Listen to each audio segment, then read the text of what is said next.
Sasa bestie. Sana Mimi nilijua penye niko.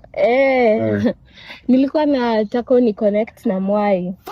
Natakanga kumuongelesha lakini naogopa. Sasa nataka ni connect na yeye. Na si Mwai hana kazi yote na kuconnect akupe kazi gani? Hana kazi. Hapana, si like mimi natakanga tu kuongea na yeye na kumno better, lakini sana kuanga shy. No, aje. So niambie tu namtaka kwa nini, so that go direct to the point so that I understand you very well. Like kuna venye nimemcrushia, so like nataka uni connect na yeye.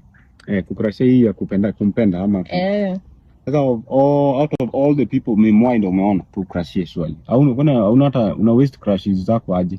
Namjua vizuri, kwa unajua vizuri. Wachawi sugu sana. Sasa wewe unaenda familia yenyewe ni wachawi. Kwanza huyo Mwai hawezi settle kwanza na madem. Si mimi ndo rafiki yake namjua. Hawezi settle hata na dem. Wale watu wenye wameshapewa trophy ya kufanya Mwai.